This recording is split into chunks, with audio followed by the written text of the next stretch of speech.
howdy, howdy, howdy, howdy, howdy. Hello, hello, hello, welcome, welcome, welcome to another Plus One Daily.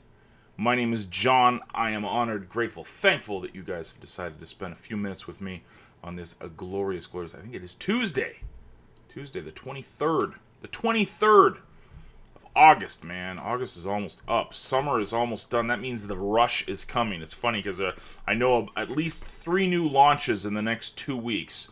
It's pretty epic when this time of year comes around. This is when everybody kind of gets out of the summer slump and starts firing again. So it's going to be a very busy next couple of weeks here in the internet marketing world. Very excited and honored that you guys have decided to hang out with me and share in my joy for this exciting time of year. What's going on, Henrik? Carl? Hello, hello, hello. So a really cool topic came up today, and I was kind of poking around the Plus One room in Skype, and I was asking for ideas, and Laura actually came up with a really good idea. Hi, Vicky. And I thought it would be a really good thing to talk about today. And I've talked about it before. Actually, I talked about it even, I think, this month. It might have been July, but it's been recently because I think it's very important that we go over this stuff. Very, very important to go over this stuff consistently. Because it is the lifeblood of a lot of what we do here in the internet marketing world. What's going on, Marlon? Hello, Gary. So what we're going to talk about today is writing better emails. Writing better emails. And let me share with you, you know how I like sharing life experiences with you to kind of hammer home a point. And I'm going to start with a little story about something I woke up to today. I was, one of the first things I try to do when I wake up is I try to, be grateful when I wake up in the morning and say a few prayers and get on with my my day. But let's be honest, most of the time what happens is you check your phone. Right? It's 2016. We're addicted to being connected.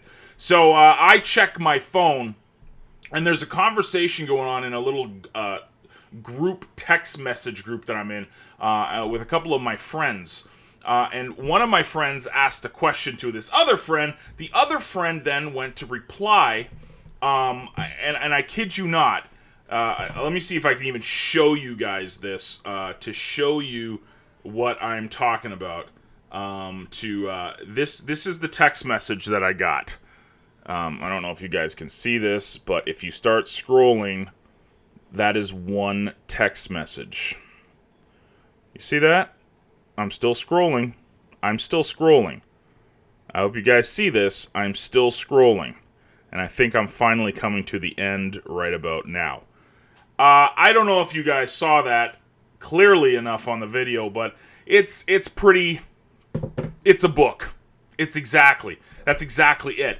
And I got this kind of like, this is a really good, what's going on, Tish? This is a really good lesson on proper email writing and everything that you do online. I didn't even read his text.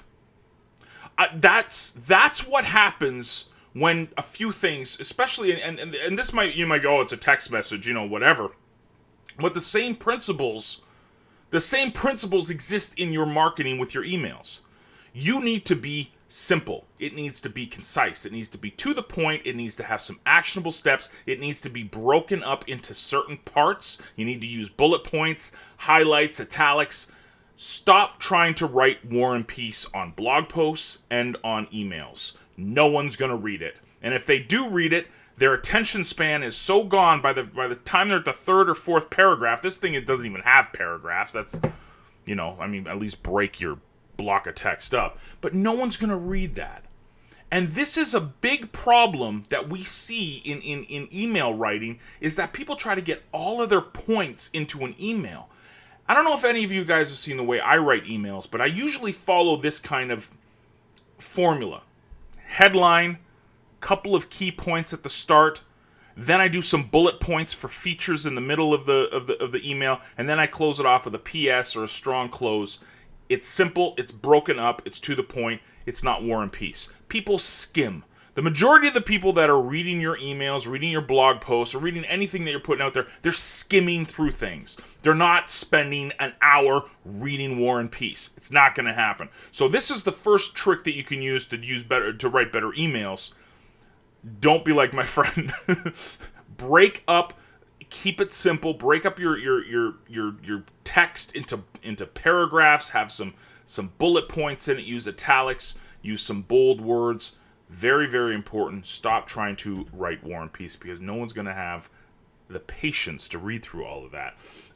So let me. I wanted to start the presentation with a kind of life story to kind of give you guys a big nut to do. Don't write War and Peace when you're writing blog posts or emails. No one's going to read through it, and if they do, again, they've lost their train of thought 2 or 3 paragraphs into it, and they're on to other things. Shiny object syndrome comes to mind here.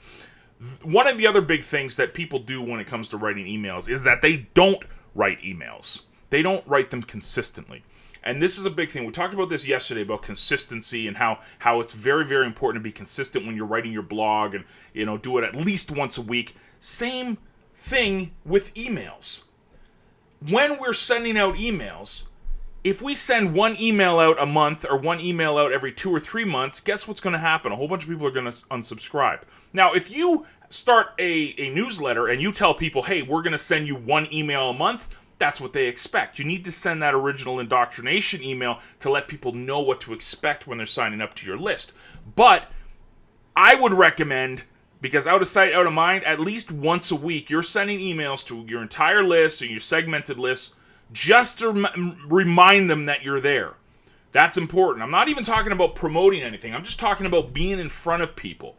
You have to be consistent with this. If not, there's going to be a whole lot of unsubscribes. Now, we want unsubscribes. You want unsubscribes because you don't want people reporting spam. You don't want people on your list that aren't going to do anything. You want people that are action takers on your mailing list. But this is how you do it. This is how you segment the list almost naturally.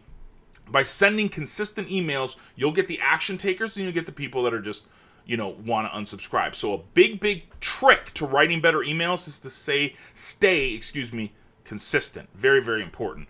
Laura actually came up with this topic for today, and she wanted to talk kind of about like headlines and stuff like that for your emails. Something I see a lot when it comes to headlines is they're very, very boring. Your headline is what's going to get your open, right? That's what's going to get people to open your email. So your headlines need to have a little bit of shock and awe, a little bit of humor, a little bit of simplicity. Again, you don't want a headline that's like this big. Shock and awe, curiosity, that type of stuff gets a lot of opens. Bold claims, I'm not a fan of, but they still get opens if you say, oh, this is revolutionized the world of turning on a light bulb or something. I mean, people are curious, they're going to click. So curiosity, big claims to fame, that stuff gets more opens. You need to be using tact with this, though, okay? Don't say this is going to guarantee your kids straight A's if they buy this home study program. I mean, use general, common sense when it comes to your headlines. But what I like doing in my headlines is shock and awe, a whole lot of humor, if I can. Curiosity opens really works for me. It's very, very important. You don't need to be rude, even though some people will use like big, if you guys remember the promotion we did last month, we did this big promotion for this program that launched. One of the swipe files that they used was kind of making fun of Mark Zuckerberg, and his name was inside of the headline. Now, if I'm going to get a bunch of emails and it says, stick it to Mark Zuckerberg, that makes me question. That's curiosity, you see? So I use a big name, a highlighted internet celebrity, and stick it to him. Oh, what is that?